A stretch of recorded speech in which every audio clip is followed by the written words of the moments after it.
Student, स्वागत है आपका एक बार फिर से इस यूट्यूब चैनल में। बायोलॉजी में पार्ट ऑफ सेल हम पढ़ रहे थे। तो पार्ट ऑफ सेल में या फिर कोशिका के अंगों के बारे में हमने पढ़ा पिछले लेक्चर्स में, लेकिन अभी भी कुछ बाकी है। तो अगला अंग पढ़ते हैं या फिर अगला पार्ट ऑफ सेल पढ़ते हैं, वो है प्लास्टिड। प्लास्टिड के बारे में पढ़ते हैं। प्लास्टिड क्या है? लवक। प्लास्टिड का मतलब लवक। आज हम पढ़ेंगे लवक के बारे में या फिर प्लास्टिड के बारे में। अब ये प्लास्टिड क्या है, किस सेल्स में पाया जाता है, किस प्रकार की सेल्स में पाया जाता है, कैसा होता है, इसका काम क्या होता है, या फिर इस प्लास्टिड से जुड़े हमारे एग्जाम्स में जितने भी क्वेश्चन जिस प्रकार से उठाए जाते हैं, तो एक बार हम उनका अवलोकन कर लेते हैं, भूलेगा नहीं। ठीक है, तो अब लवक क्या है? लवक को हम कहेंगे कि क्या ये सबसे पहली बात तो हमारे जितनी भी पादप सेलें हैं, प्लांट सेलें हैं, केवल उन्हीं में पाया जाता है। तो लवक जो होता है, कहेंगे कि ये केवल और केवल कहाँ पाया जाता है? पादप सेलों में। कहाँ पर? प्लांट सेल्स में पाया जाता है। प्लांट सेल्स में पाया जाता है। किसमें? प्लांट सेल में। केवल और केवल, ओनली, है ना, केवल। कहेंगे कि यह केवल कहाँ पाया जाता है? पादप कोशिका में ही केवल पाया जाता है। अब जंतु कोशिका में इसका कोई काम नहीं होता, तो ये जंतु कोशिका में नहीं पाया जाता। ठीक है, अगली बात क्या है कि जैसे मान लेते हैं कि निम्न में से, ऐसे ही क्वेश्चन पूछ लिया कि निम्न में से किस प्रकार की सेल्स में या किसकी सेल्स में प्लास्टिड पाया जाता है।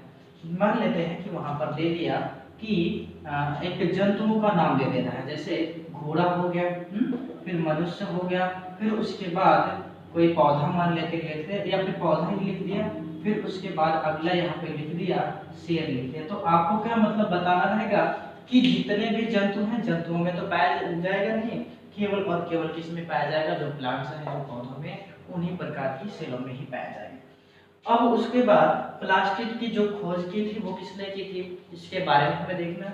प्लास्टिड की खोज इन 1865 में, मतलब 1865 ईस्वी में वैज्ञानिक एक है हैकल। हैकल के द्वारा, वैज्ञानिक हैकल के द्वारा किसकी खोज की गई थी? प्लास्टिड की खोज की गई थी। प्लास्टिड मतलब क्या? लवक, या फिर हम कह सकते हैं रंजक। इसको हिंदी में एक और वर्ड दे सकते हैं, रंजक। रंजकों की खोज या लवकों की खोज किसके द्वारा की गई थी?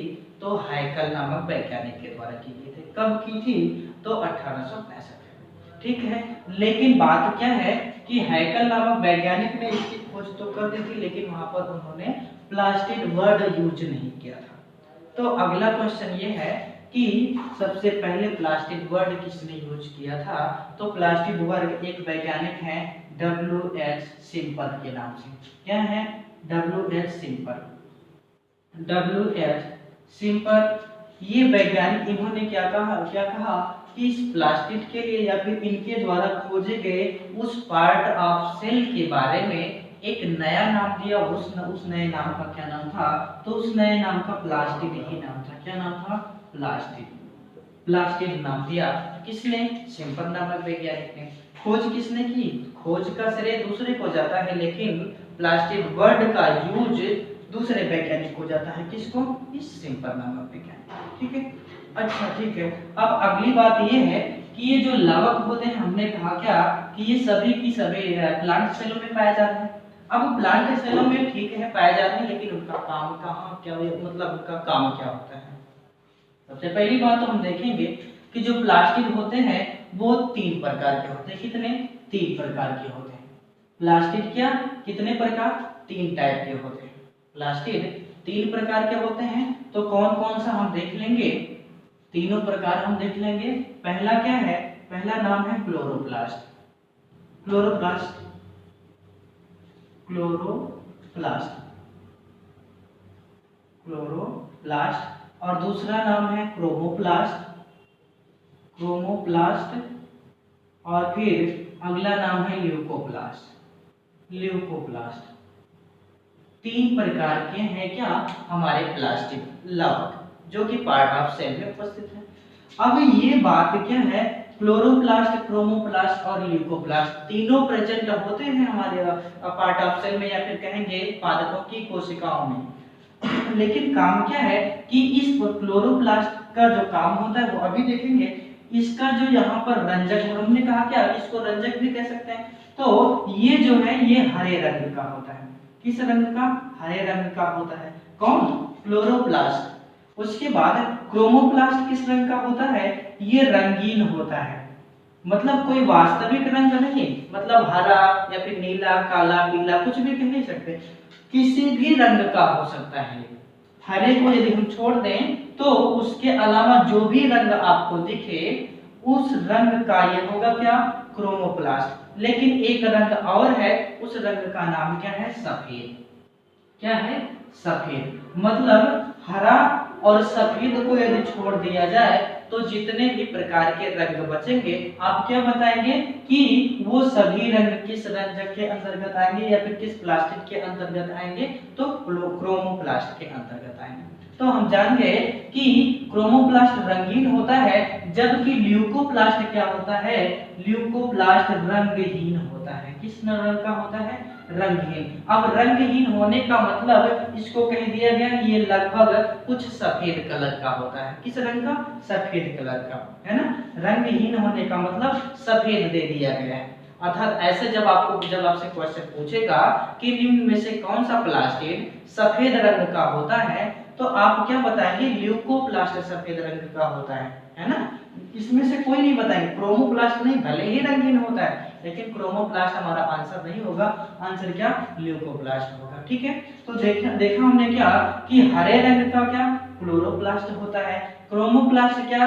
रंगीन होता है ना। नीला, पीला, चमकीला, काला जो भी हो ये क्रोमोप्लास्ट आएगा। लेकिन सफेद ये क्या? रंगहीन होता है।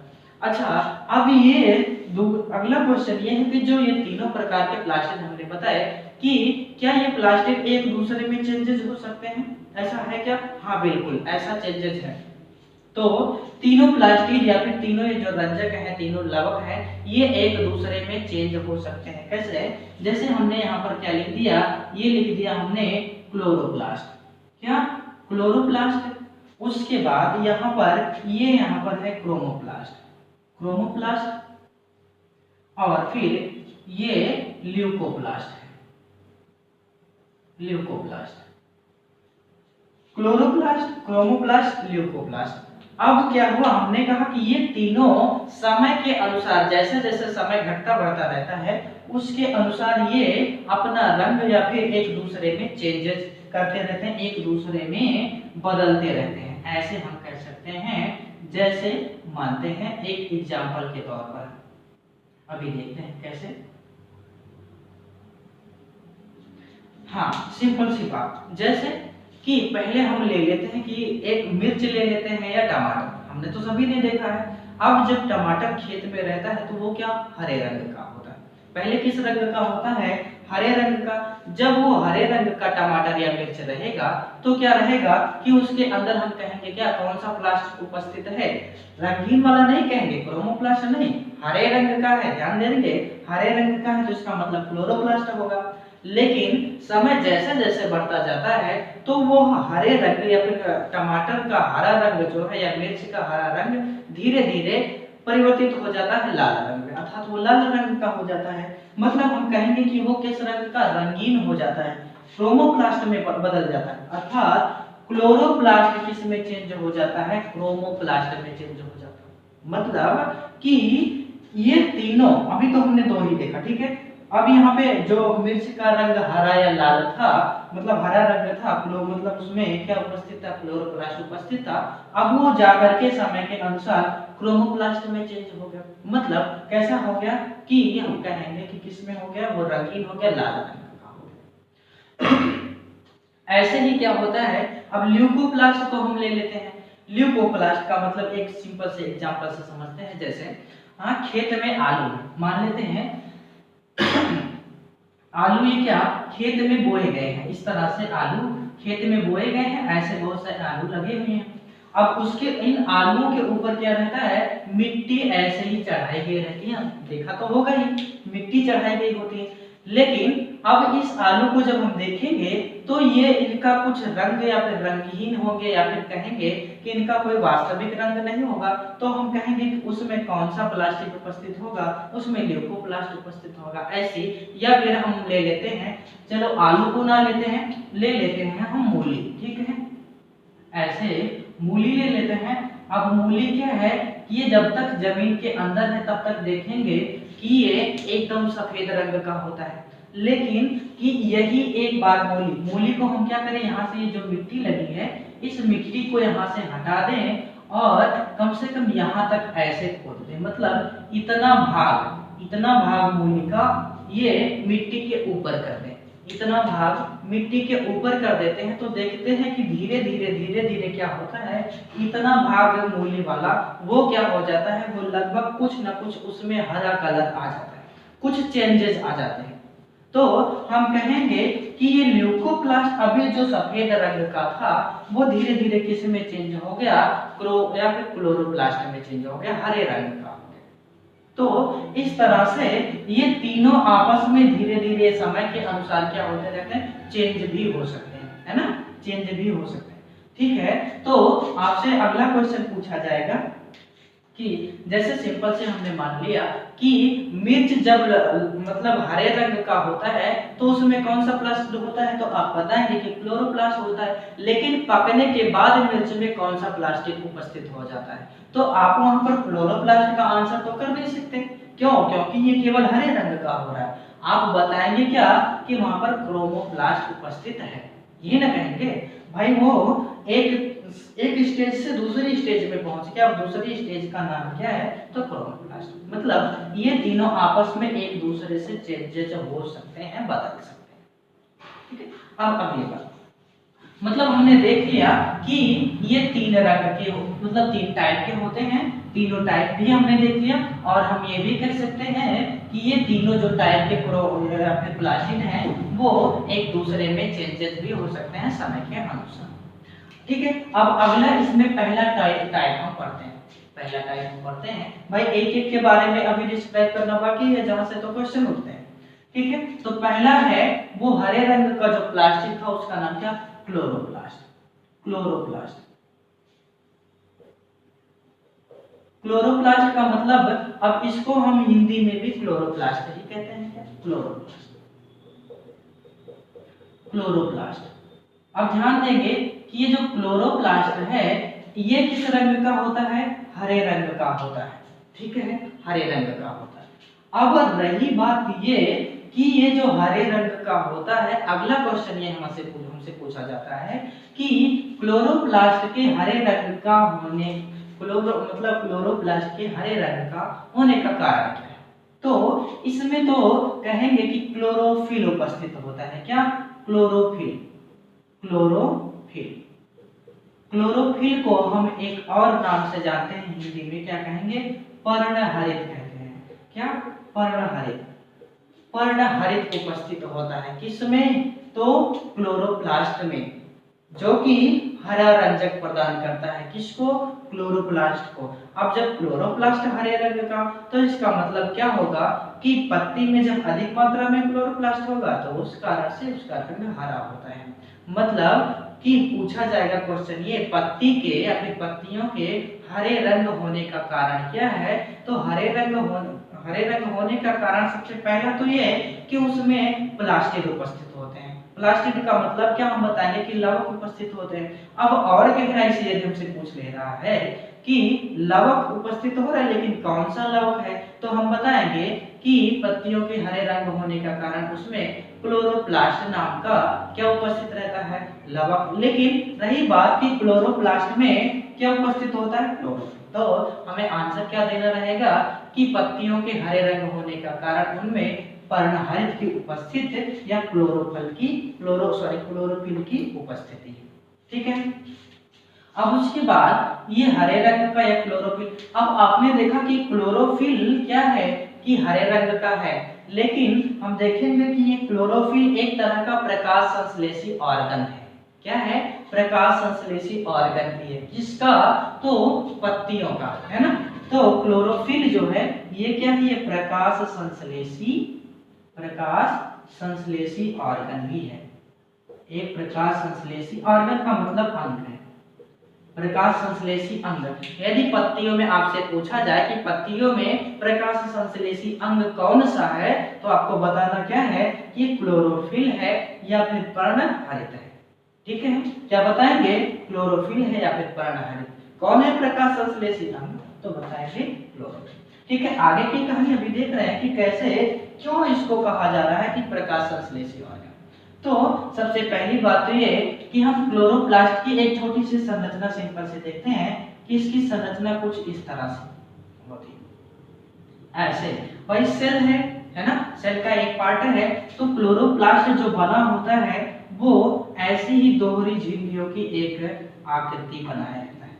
कैसे? ऐसे दोहरी झिल्लियों की कहेंगे आकृति बनी रहती है, या दोहरी झिल्ली की आकृति रहती है। अब इसको हम कहेंगे कि ऐसे भी बना सकते हैं।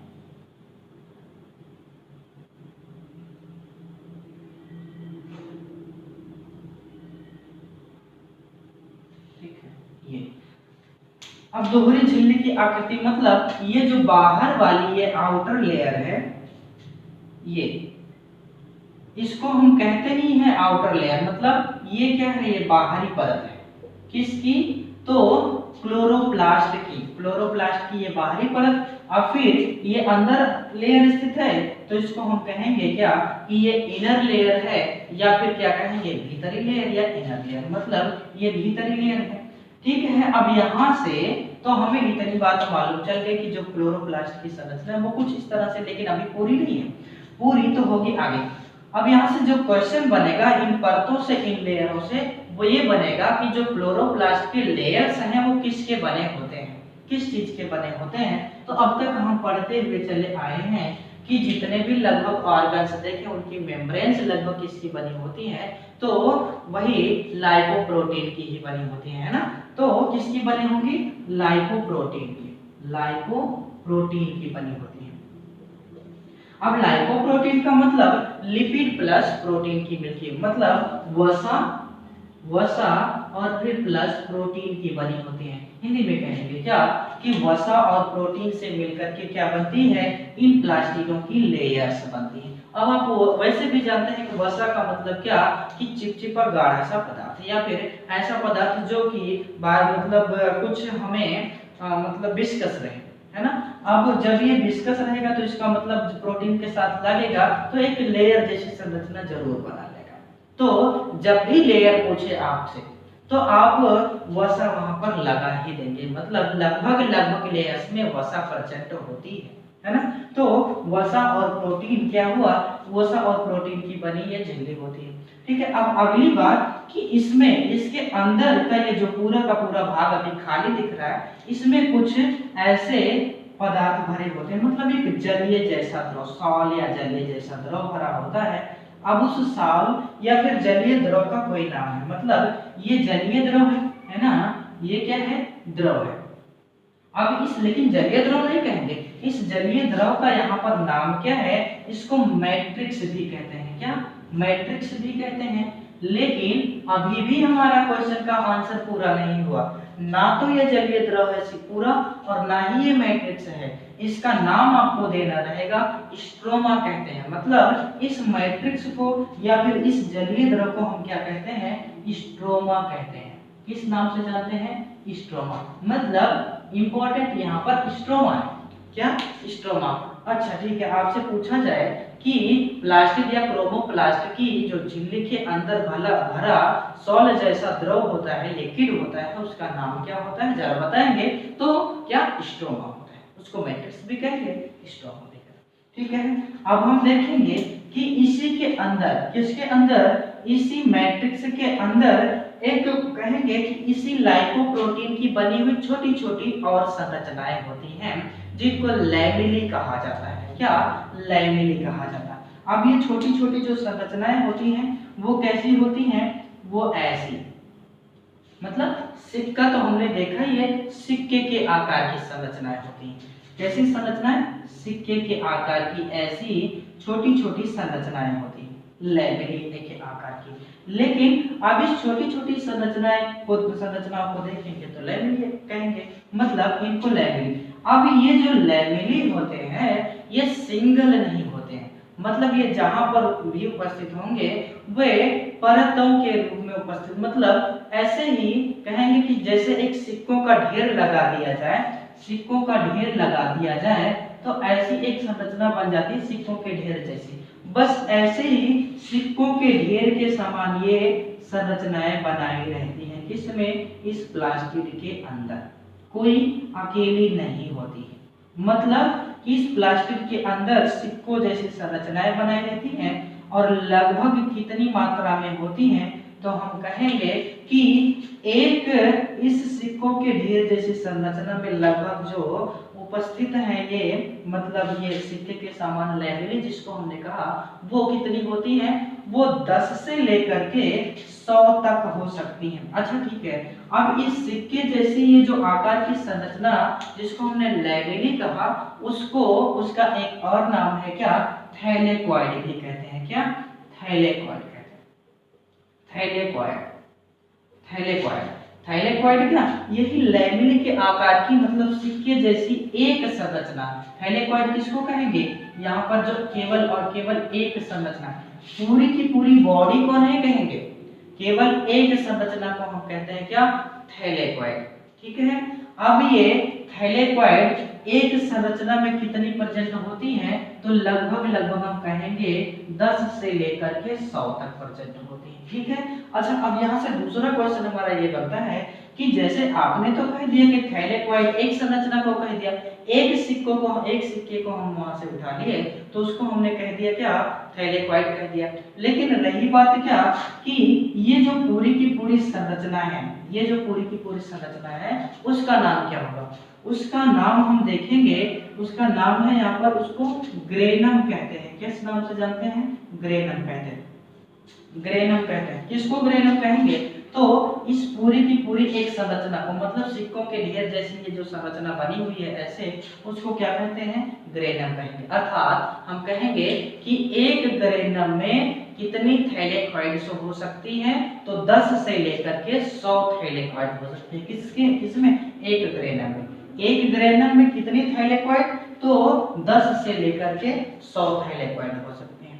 ठीक है, अब ऐसे ही बहुत सारी संरचनाएं होती हैं, बहुत सारे मतलब ग्रेनम्स होते हैं।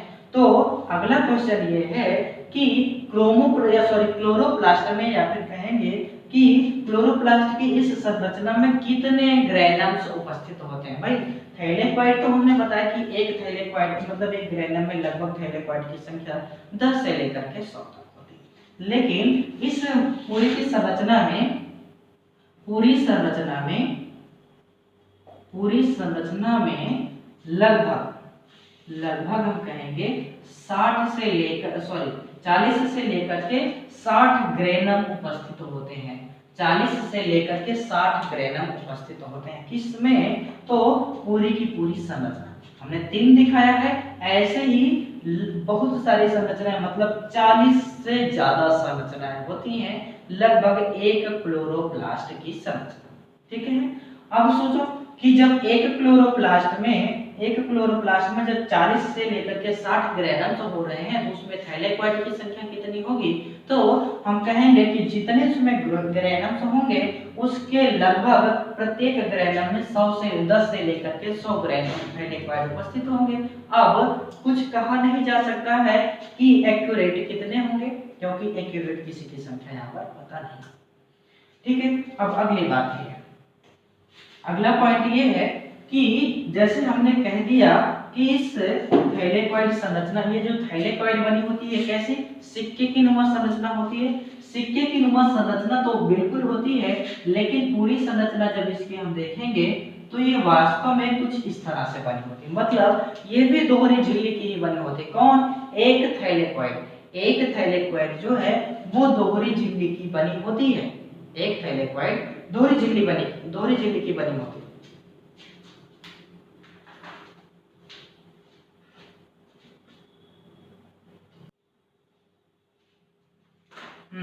एक थैलेकॉइड किसकी बनी होती है, तो दोहरी झिल्ली की बनी होती है।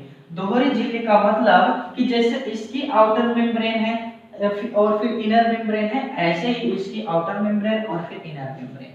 ठीक है, अब यहाँ पर भी इसकी आउटर मेम्ब्रेन फिर इनर मेम्ब्रेन, आउटर मेम्ब्रेन फिर इनर मेम्ब्रेन। रही बात ये कि इसकी जो ये आउटर मेम्ब्रेन है, जो आउटर मेम्ब्रेन है और फिर जो ये इनर मेम्ब्रेन है, इस आउटर और इनर मेम्ब्रेन की संरचना जो बनी होती है वो किसकी बनी होती है? यहाँ पर भी पूछ सकता है भाई, यहाँ पर जब पूछ लिया तो यहाँ पर क्या नहीं पूछ सकता? बिल्कुल पूछ सकता है। तो यहाँ पर भी वही हम बताएंगे कि ये प्रोटीन वसा की ही बनी होती है। किसकी? तो वसा और प्रोटीन की ही बनी होती है। कौन सी संरचना है? इस थैलेकॉइड की आउटर मेम्ब्रेन हो गई और इनर मेम्ब्रेन, ये किसकी बनी होंगे? तो वसा और प्रोटीन की ही बनी। ठीक है, अब अगली बात हम देखेंगे कि ये जो संरचनाएं होती हैं, ये जो ग्रेनम्स होते हैं, जब एक संरचना में, जब एक ही मतलब संरचना में बहुत सारे ग्रेनम्स उपस्थित होते हैं तो उनको ग्रेनम नहीं कहेंगे, बहुत उपस्थित रहेंगे तो बहुत ग्रेनम को जब हम मिलाएंगे, जब बहुत ग्रेनम को मिलाएंगे एक साथ तो बहुवचन हो जाएगा और ग्रेनम का बहुवचन ग्रेना होता है। क्या? ग्रेना। ग्रेनम का बहुवचन ग्रेना होता है, अर्थात कि इनकी संरचना को क्या कहेंगे? ग्रेना कहते हैं। जो भी उपस्थित हो 40 से लेकर के 60 जो भी उपस्थित हैं तो उनको क्या कहेंगे? ग्रेना कहते हैं। ठीक है, अब ये जो ग्रेना है, ये सभी ग्रेना ऐसे एक दूसरे से नालिकाओं के माध्यम से जुड़े हुए रहते हैं।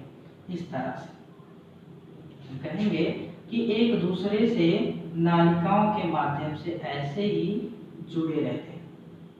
इस तरह से नालिकाओं के माध्यम से ऐसे एक दूसरे से जुड़े रहते हैं। अब यहाँ पर इनका भी अपना नाम है। नाम क्या है? इनको कहते हैं, इनको यहाँ पर कहेंगे कि ग्रेनम या फिर इंटर ग्रेनम लैमेले। क्या कहेंगे? इंटर या फिर ग्रेनम या ग्रेनम लैमेले, जो भी कहते हैं, ग्रेनम लैमेले कहते हैं। क्या? ग्रेनम लैमेले। हिंदी में कहेंगे ग्रेनम पटलिका, ग्रेनम पटलिका, ग्रेनम पटलिका। ग्रेनम पटलिका किसको कहेंगे? तो ये जो नालिका जैसी संरचनाएं हैं, नालिका जैसी जो संरचनाएं हैं, इन नालिका जैसी संरचनाओं को कहेंगे इंटर ग्रेनम लैमेले। इंटर ग्रेनम लैमेले किसको कहेंगे? इन संरचनाओं को कहेंगे जो एक दूसरे को जोड़ रही है ना, इन संरचनाओं को कहेंगे। ठीक है, अब अगली बात हम क्या कर रहे थे, यहाँ पर थाइलेकॉइड में आएंगे। तो थाइलेकॉइड में आएंगे तो थाइलेकॉइड की ये आउटर मेम्ब्रेन, इनर मेम्ब्रेन के बारे में हमने जाना किसकी बनी होती है? तो ये लाइपोप्रोटीन मतलब वसा और प्लस प्रोटीन की बनी होती है। लेकिन रही बात कि अभी हमें यहाँ पर ये चीज नहीं स्पष्ट हो पाई है कि शुरू में हमने कहा था कि क्लोरोप्लास्ट का जो रंग होता है वो हरा होता है और उसमें इसमें उपस्थित क्या होता है? क्लोरोफिल। क्लोरोफिल अभी कहीं हमें देखने को नहीं मिला। तो क्लोरोफिल जो उपस्थित होता है वो इसी थैलेकॉइड के अंदर उपस्थित होता है। लेकिन अभी भी इस थैलेकॉइड के अंदर कुछ ऐसी संरचनाएं बनी होती है, मतलब सिक्का ही हमें देखना है, यहाँ पे ऐसी संरचनाएं होती है। अब इन संरचनाओं को अभी हम वो नहीं कहेंगे, मतलब क्लोरोफिल नहीं कहेंगे कि ये क्लोरोफिल है, नहीं। ऐसी ये जो संरचनाएं हैं, पहले इनको हम कहते हैं, इनका एक अलग नाम है, इनको कहते हैं क्वांटाजोम्स कहते हैं। क्या कहते हैं? क्वांटाजोम्स या क्वांटासोम्स, क्वांटासोम्स, क्वांटासोम्स कहते हैं। किनको कहेंगे? तो ये जो सिक्के के आकार की थैलेकॉइड के अंदर जो मतलब बनी हुई, मतलब कहेंगे कि यदि ये पूरा का पूरा एक सिक्का है और ये जो सिक्के की संरचना है, ये जो पूरी इस तरह की, इसके अंदर भी ऐसे ऐसे पॉइंट्स पाए जाते हैं, इनको कहते हैं क्वांटासोम्स।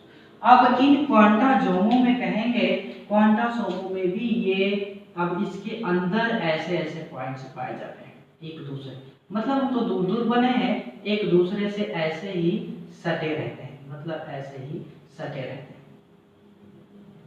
ऐसे सटे रहते हैं एक दूसरे से। अब इस भाग को यहाँ पर कहा जाता है क्या? तो इस भाग को क्लोरोफिल कहा जाता है। इस भाग को क्या कहा जाएगा? क्लोरोफिल कहा जाएगा। इसको हम कहते हैं क्लोरोफिल, है ना। तो हमसे क्वेश्चन ये पूछेगा कि क्लोरोफिल कहाँ पर उपस्थित होता है। तो पहले तो बताएंगे कि क्लोरोफिल क्वांटासोम्स में उपस्थित होते हैं। अब क्वांटासोम्स किस में उपस्थित है? तो थैलेकॉइड में उपस्थित है। थैलेकॉइड कहाँ उपस्थित है? तो ग्रेनम में उपस्थित है। और ग्रेनम कहाँ पे है? तो ग्रेनम मैट्रिक्स में है या स्ट्रोमा में है। और स्ट्रोमा की जो बाहरी लेयर है उसका नाम क्या है? तो उसका नाम आउटर या इनर लेयर ही है। और पूरी ये संरचना, ये सिस्टम मिलकर के क्या बनता है? क्लोरोप्लास्ट की एक संरचना बनती है। अर्थात कि क्लोरोफिल कहाँ पर उपस्थित हो रहा है? तो क्वांटासोम्स में उपस्थित हो रहा है। अब यहीं पर अगला क्वेश्चन हमारा ये है कि ये जो क्लोरोफिल की ये जो पॉइंट के रूप में मोतियों जैसी संरचना एक दूसरे से हेड से या फिर कनेक्ट रहते हैं, यहाँ पर कुछ कारण होता है। तो ये एक दूसरे के कनेक्ट होने का कारण ये है कि इनके मध्य मैग्नीशियम पाया जाता है। क्या पाया जाता है? मैग्नीशियम पाया जाता है। मतलब क्लोरोफिल को एक दूसरे से जोड़ने के लिए इनके बीच बीच में क्या मैग्नीशियम पाया जाता है। एक दूसरे को जोड़ने के लिए क्या पाया जाता है? मैग्नीशियम पाया जाता है। Mg मैग्नीशियम पाया जाता है। कहां पर पाया जा रहा है? तो क्लोरोफिल के हेड्स को या फिर क्लोरोफिल को एक दूसरे से जोड़ने के लिए। तो क्वांटासोम्स में ही उपस्थित है। मतलब कहां पर ये मैग्नीशियम उपस्थित है? क्वांटासोम्स। तो यहाँ से क्वेश्चन ये हमारा पूछा जाता है कि पत्तियों में निम्न में से कौन सा तत्व उपस्थित है? पत्तियों में कौन सा एलिमेंट पाया जाता है? एल्यूमिनियम, मैग्नीशियम, सिलिकॉन या फिर फास्फोरस, कुछ भी दे दे। तो ऐसे में आपको आंसर क्या देना रहेगा? तो मैग्नीशियम पाया जाता है। अर्थात पत्तियों में मैग्नीशियम कहां पर पाया जा रहा है? तो क्लोरोफिल को एक दूसरे से कनेक्ट रखने में, बांधने में। अब ये मैग्नीशियम कहां पे है? तो क्वांटासोम्स में उपस्थित है। क्लोरोफिल कहां है? जहां क्लोरोफिल है वहीं मैग्नीशियम है। और मैग्नीशियम कहां है? तो क्वांटासोम्स। तो ये पूरी की पूरी सारी कहानी थी हमारे क्लोरोफिल की, या फिर कहेंगे ग्रेनम की या क्लोरोप्लास्ट की संरचना की। ठीक है, समझ में तो आई ही होंगे। अब आगे हम बढ़ते हैं। आगे हम कहेंगे कि क्लोरोफिल का ये जो मतलब काम है, वो क्या काम था?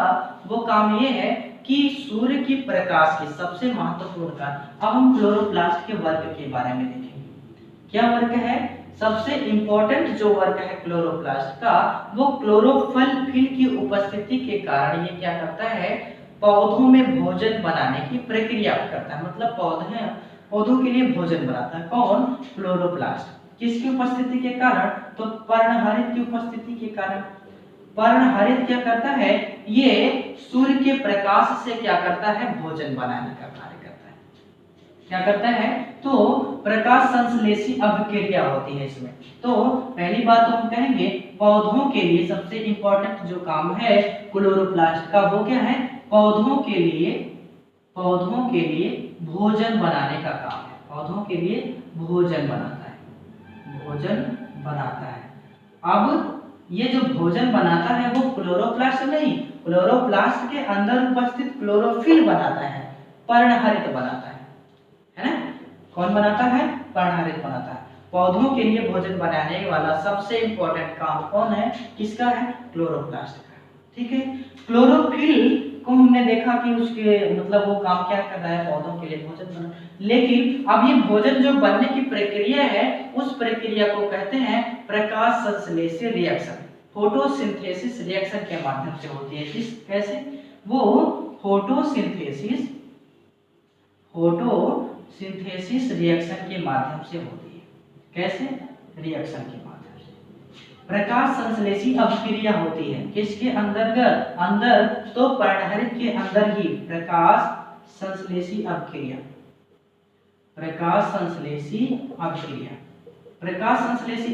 होती है।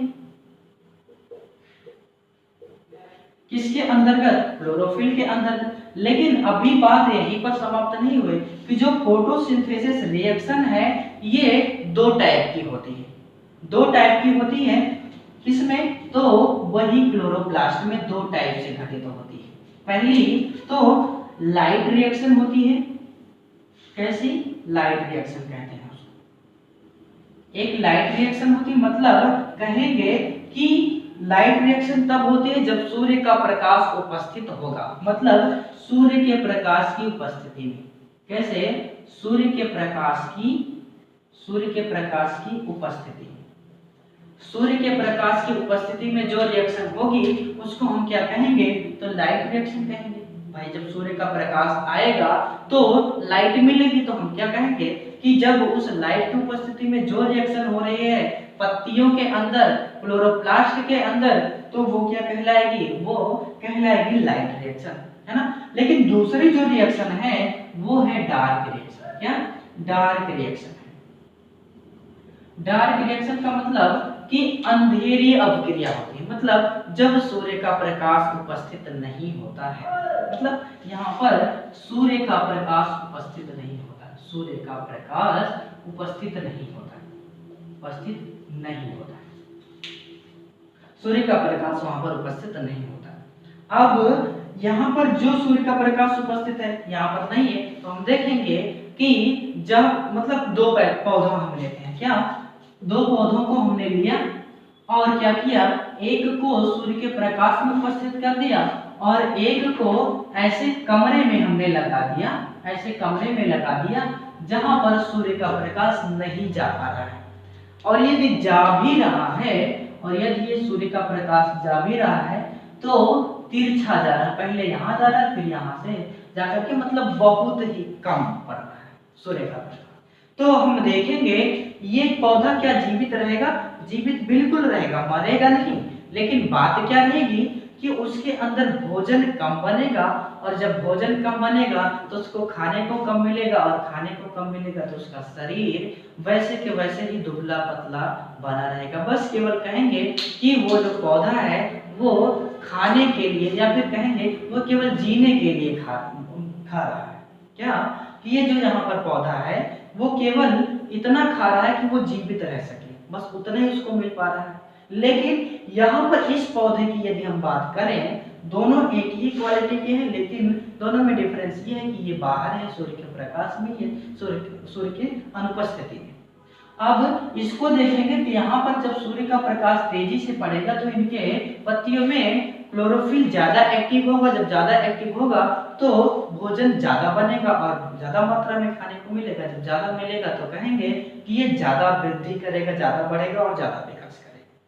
तो पौधे मरेंगे एक भी नहीं, लेकिन क्या होगा कि यहाँ पर लाइट रिएक्शन और डार्क रिएक्शन दोनों कार्य कर रहे हैं। तो डार्क रिएक्शन यहाँ पर हो रहा है, लाइट रिएक्शन यहाँ पर हो रहा है। इतनी बात भी आई समझ में। अब पूछा ये जाता है हमसे, हमारे बताने का मतलब ये था कि जो लाइट रिएक्शन हो रही है वो कहाँ पर होती है। पूछा ये जाता है कि लाइट रिएक्शन कहाँ पर होती है, या फिर क्लोरोप्लास्ट के किस पार्ट में लाइट रिएक्शन होती है। तो लाइट रिएक्शन क्लोरोप्लास्ट के ग्रेना में होती है। कहाँ पर होती है? क्लोरोप्लास्ट के ग्रेना में क्या होती है? लाइट रिएक्शन होती है। मतलब सूर्य के प्रकाश की उपस्थिति वाली जो अभिक्रिया होती है, प्रकाश संश्लेषी अभिक्रिया, वो कहाँ पर होती है? ग्रेना में होती है। जबकि डार्क रिएक्शन कहाँ पर होती है? तो स्ट्रोमा में होती है। कहाँ पर? स्ट्रोमा में होती है, मतलब मैट्रिक्स के अंदर होगी। मैट्रिक्स के अंदर, स्ट्रोमा के अंदर कौन सी रिएक्शन होती है? डार्क रिएक्शन होती है। ठीक है। और दोनों प्रक्रियाओं के माध्यम से भोजन ही बनता है, लेकिन रही बात यहाँ पर एक्सेस अमाउंट में बनता है, यहाँ पर लेस अमाउंट में बनता है ना। ठीक है। अब हम देखेंगे कि जो प्रकाश संश्लेषी अभिक्रिया है वो कैसी है। तो सबसे पहली बात तो ये कि प्रकाश संश्लेषी अभिक्रिया में होता क्या है कि पौधे के अंदर या फिर पत्तियों के अंदर जो क्लोरोप्लास्ट उपस्थित होता है वो क्या करता है, यहाँ से एक रिएक्शन हम ऐसे ही बनाते हैं। क्लोरोप्लास्ट क्या करता है, वो सूर्य से आने वाला प्रकाश लेता है। क्या करता है? सूर्य से आने वाला प्रकाश, क्या सूर्य, या फिर उसको हम सूर्य प्रकाश को क्या कहेंगे? सोलर एनर्जी कह देते हैं। सोलर लाइट या सोलर एनर्जी कह। सोलर एनर्जी को ग्रहण करता है किसकी उपस्थिति में? पर्णहरित या क्लोरोफिल की उपस्थिति में, है ना। क्लोरोफिल की जब उपस्थिति रहती है क्लोरोफिल क्या करेगा, सोलर एनर्जी को एटमॉस्फेयर से लेगा, उसके बाद और एटमॉस्फेयर से क्या लेगा, एटमॉस्फेयर से CO2 लेगा।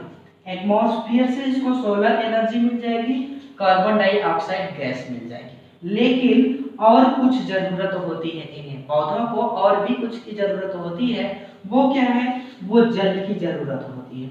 अब ये जल कहाँ से मिलेगा, तो जल जो है वो पौधों में या फिर वृक्षों में क्या उपस्थित होते हैं, लाने तथा ले जाने वाले कहेंगे वर्कर्स उपस्थित होते हैं, काम करने वाले। तो उस वर्कर का नाम वहां पर क्या होगा, वो फ्लोएम रहेगा, सॉरी जाइलम रहेगा। किस नाम, क्या नाम रहेगा उसका, उस वर्कर का नाम है जाइलम। जाइलम क्या करेगा, पौधों की जड़ों से खनिज लवण तथा जल लेकर के आएगा। किसके पास लाएगा, क्लोरोफिल मतलब पत्तियों के पास लाता है। मतलब पूछा यह जाता है, यहाँ पर दूसरा क्वेश्चन हमें मिल गया कि पौधों की जड़ों से खनिज लवण तथा जल लेके आने का काम किस मतलब अंग का होता है, तो आप बताएंगे क्या, जाइलम का होता है। जाइलम क्या करता है, खनिज लवण तथा जल लेकर जाएगा। अब ये खनिज लवण और जल जब मिलेगा तो जल यहाँ पर कार्बन डाइऑक्साइड सूर्य के प्रकाश की उपस्थिति में क्या बनता है, तो यहाँ पर बनता है ये एक कार्बोहाइड्रेट बनता है।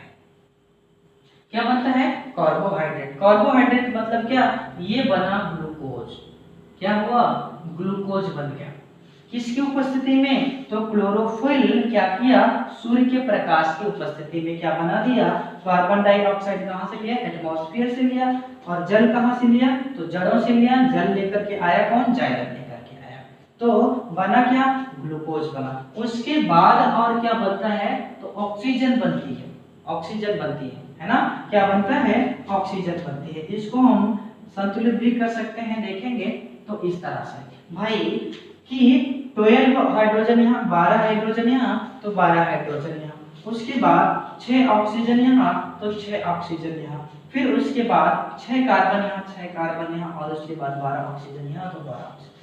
तो ये संतुलित भी है। तो हम कहेंगे कि प्रकाश संश्लेषण की उपस्थिति में या प्रकाश संश्लेषी अभिक्रिया में क्या बनता है, बनने वाला पदार्थ क्या है, तो बनने वाला पदार्थ ग्लूकोज है और ऑक्सीजन है।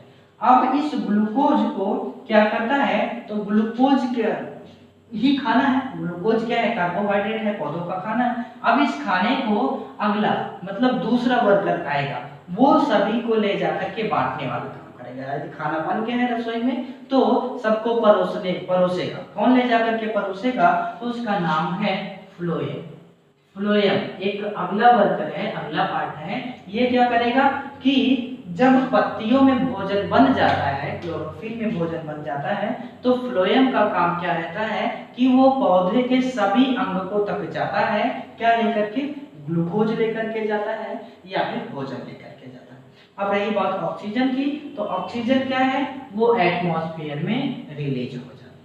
इसलिए कहा जाता है कि क्या, पौधे ऑक्सीजन भी हमें देते हैं। लेकिन रही बात क्या कि ये जो पूरी रिएक्शन हुई, उस रिएक्शन का नाम क्या है, प्रकाश संश्लेषी अभिक्रिया। पूछा हमसे ये जाएगा कि प्रकाश संश्लेषी अभिक्रिया में कौन सा उत्पाद बनता है, तो ग्लूकोज बनता है। ग्लूकोज के बाद ऑक्सीजन बनती है। अच्छा ठीक है, खाना बन गया, खाना सबको मिल गया। अब खाना बनता कहाँ है, तो रसोई घर में बनता है, यही ना बनता है खाना, हम सभी जानते हैं रसोई घर में, किचन में बनता है। तो अगला क्वेश्चन ये है कि पौधों का किचन किसको कहा जाता है, पौधों में रसोई घर, पौधों की कोशिकाओं में रसोई घर किसको कहा जाता है, तो आप बताएंगे क्लोरोप्लास्ट को क्या कहा जाता है, पौधों का रसोई घर कहा जाता है ना। पौधों का इसको क्या कहा जाता है, पौधों की कोशिकाओं का या फिर पौधों का रसोई घर कहते हैं, पौधों का रसोई घर कहते हैं। किचन हाउस किसको कहेंगे, तो क्लोरोप्लास्ट कहेंगे, क्लोरोप्लास्ट को कहेंगे। अच्छा ठीक है, पौधों का रसोई घर हमें तो समझ में आ गया। आप बताएंगे कमेंट करके कि क्या जंतु कोशिका का रसोई घर कौन सा है। भाई ये तो प्लांटेशन का रसोई घर हुआ, लेकिन जंतु कोशिका का रसोई घर कौन सा है, ये कमेंट करके बता देना।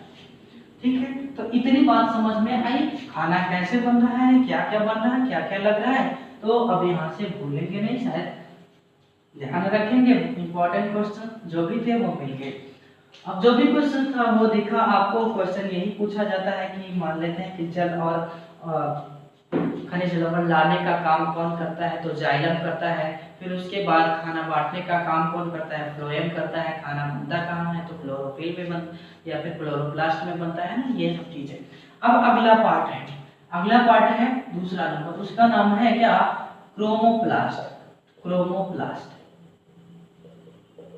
क्रोमोप्लास्ट। अभी हमने बताया क्या कि जो क्रोमोप्लास्ट होता है उसका काम, मतलब काम नहीं, वो क्या होता है, वो रंगीन होता है। क्रोमोप्लास्ट क्या होता है, रंगीन होता है। मतलब हम कहेंगे इसमें रंग देने वाले ऑर्गन्स उपस्थित होंगे, रंग देने वाले पिगमेंट्स उपस्थित होंगे, है ना, यही ना कहेंगे। क्रोमोप्लास्ट में रंग देने वाले या रंजक देने वाले अंग उपस्थित होंगे, किसमें, क्रोमोप्लास्ट में। अब जैसे हम देखेंगे कि क्रोमोप्लास्ट किन किन भागों में, पौधों के किन किन भागों में क्रोमोप्लास्ट उपस्थित होता है।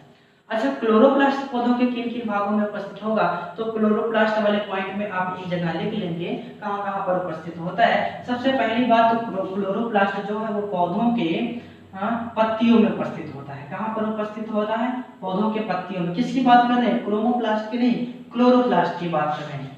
क्लोरोप्लास्ट, क्लोरोप्लास्ट जो है वो कहां पर उपस्थित होगा, पौधों की पत्तियों में उपस्थित होगा। उसके बाद और कहां पर उपस्थित होगा, तो हम कहेंगे कि जो नए आकार के तने बन रहे हैं उनमें उपस्थित होगा, नए तनों में उपस्थित होता है।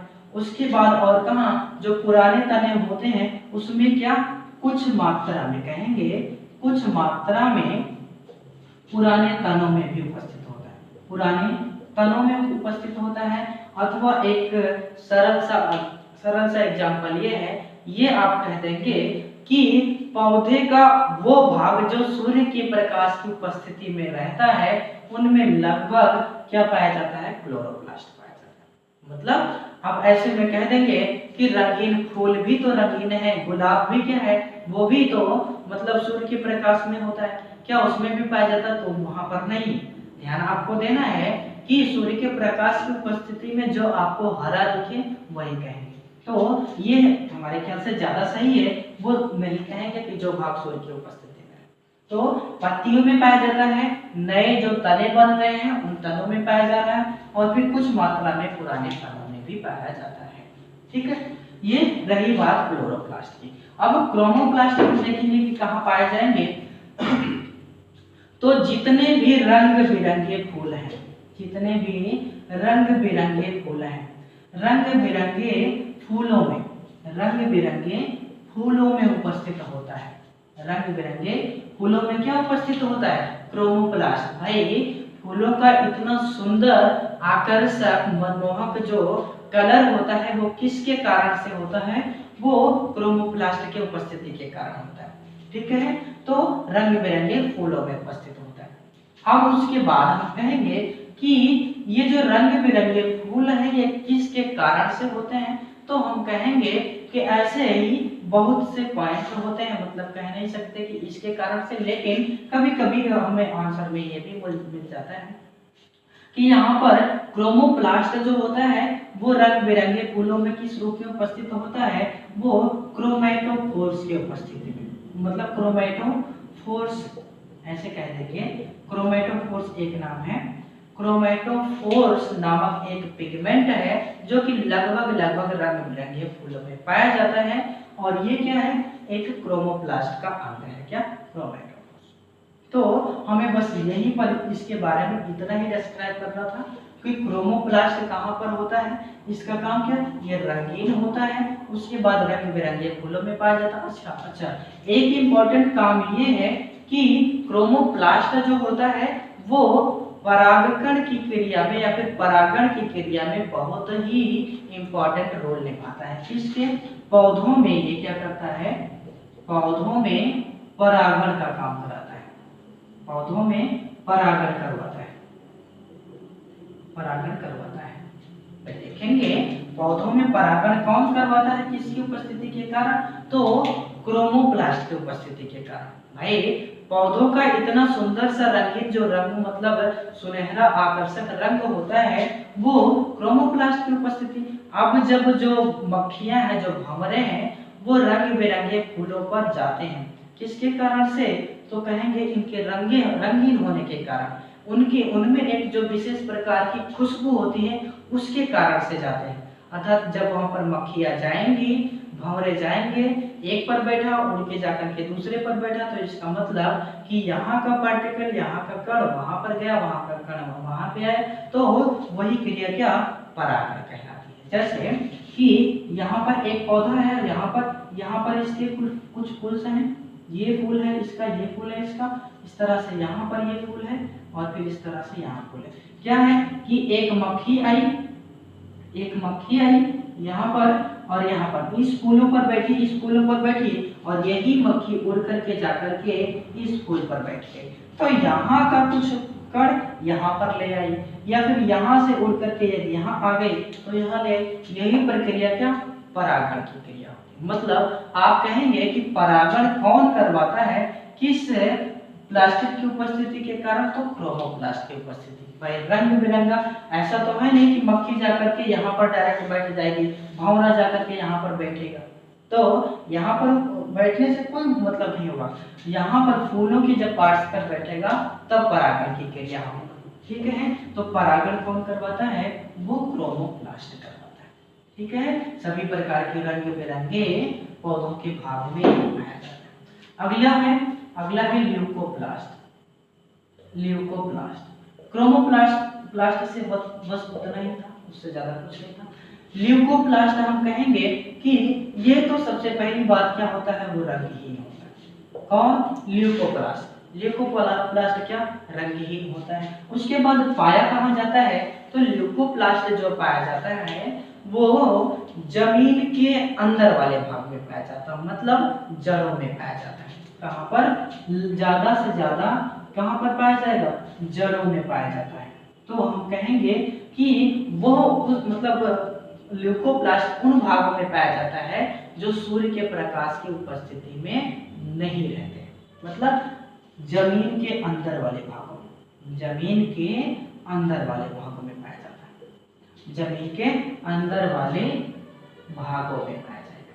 जमीन के अंदर वाले भागों को जब वृक्षों के जमीन के अंदर वाले भागों को मतलब निकाल कर या उखाड़ कर आप देखेंगे तो वो रंगहीन दिखेंगे, उनका कोई वास्तविक कलर नहीं होगा, तो इसीलिए इनको क्या कहा जाता है?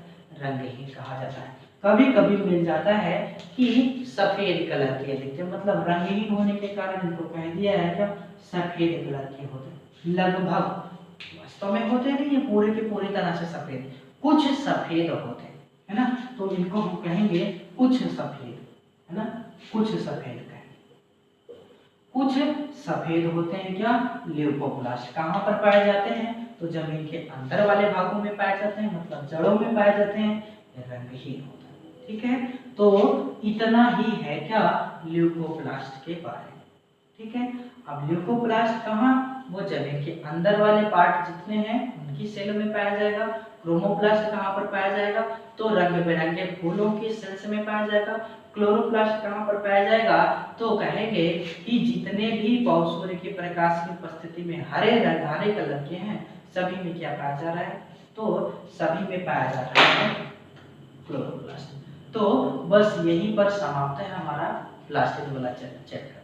ठीक है, ठीक है, अब अगले लेक्चर में हम स्टार्ट या फिर बताएंगे आपको कि सेल डिवीजन की प्रोसेस अभी बाकी है। सेल डिवीजन कैसे होता है उसके बारे में पढ़ेंगे। बस आज तक इतना ही। ठीक है।